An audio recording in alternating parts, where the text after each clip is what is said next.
அண்ணா நம்ம பேர் அப்படியே மாடு எங்கேருந்துங்கண்ணா கொண்டு வந்திருக்கோம்? பெருந்துறைன்றது. நம்ம பேருங்களா? தமிழரசு. தீரன் ஃபார்ம் பெருந்துறை. ஓகேங்கண்ணா. நம்ம இன்னைக்கு சந்தைக்கு எத்தனை மாடுங்கண்ணா கொண்டு வந்திருக்கோம்? 2 மாடுங்க. இப்போ கையில் பிடிச்சிருக்க இந்த மயில் எப்படிங்க? 3 நீட்டு மாடு. கண்ணு கிடாரிக்கணும். கண்ணு போட்டு எத்தனை நாளுங்கண்ணா? எத்தனை நாளுங்க? 20 நாள். இது கறவையில் எவ்வளோங்கண்ணா கொடுத்துருக்கு? 2.5 சரிங்க. காலை அணைச்சிட்ட கறக்கணும். ஓகே. இது ஓகே. இது விலை என்னங்கண்ணா சொல்லுங்கள்? 58. உழவு பழக்கமாக இருக்கு. ஓகே. சரிங்க. ஓகே. இது தனியாகவே ஓட்டிக்குவாங்கன்னா எப்படிங்கண்ணா? சிங்கிளாகவே ஓட்டிக்கலாம். கூட மாடு இருந்துச்சுனாலும் போகணும். வலதுபுறம். ஓகே. விலை என்னங்கண்ணா சொன்னீங்க? 58. அப்படியே அடுத்த மாடு பார்த்துடலாங்க. 6 பல்லுங்க. 2 நீத்து. காலக்கண்ணு. கண்ணு போட்டு எத்தனை நாளுங்கண்ணா இருக்கா? 10 நாள் ஆச்சு. இது கறவை எவ்வளோங்க கொடுத்துருக்கோம்? 3 வரும். ஓகே. இதுக்கு உழவு பழக்கம் இந்த மாதிரி இருக்குது. கால் அணைக்காமல் கறந்துக்கலாம். இது விலை என்னங்கண்ணா சொல்லுங்கள்? 63. அதான் ஃபோன் பண்ணேன். சொல்லக்கூடிய இந்த இது 2 வாங்கணும் அப்படின்னா நீங்கள் சரிங்கண்ணா. ஓகேங்கண்ணா. 887. ஒரு நம்பர் தான் இருக்காங்கண்ணா. ஓகே. இதை தவிர நம்ம கிட்ட பண்ணையில் மாடுகள் இருக்கு. மாடுகள் சரிங்க. ஓகே. ஓகே. சரிங்க. டோர் டெலிவரியும் இருக்கு. ஓகே. சரி. இதெல்லாம் இப்போ வேணும் அப்படின்னா நம்ம அண்ணனை கான்டாக்ட் பண்ணுங்கள். இப்போ பழையகோட்டை நாட்டு மாட்டு சந்தைக்கு இந்த 2 887. ஓகே. அண்ணா இந்த மாடோட டீட்டெயில் அப்படியே சொல்லுங்கள். இது எத்தனை நீட்டு எத்தனை பல்லு? மயில் மாடுங்க 2 நீட்டுங்க. 2 நீட்டு. 6 பல்லுங்க. காலக்கண்ணு. சரி. காலனிக்கு தேவையில்லைங்க. சரிங்க. நேரம் பார்த்தீங்கன்னா சரிங்க. யார் வேணா பிடிச்சி.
சொல்லியிருக்கேன்.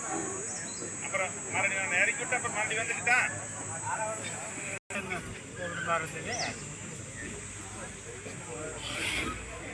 எல்லாத்துக்கும் ஊரட்சி வாப்பாடு போடும்.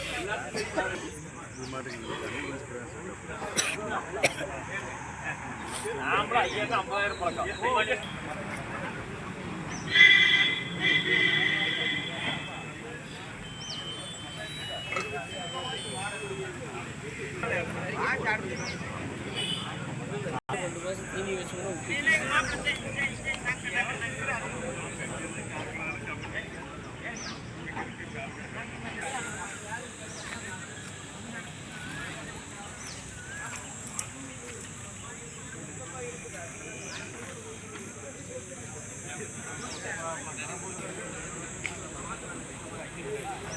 Mm.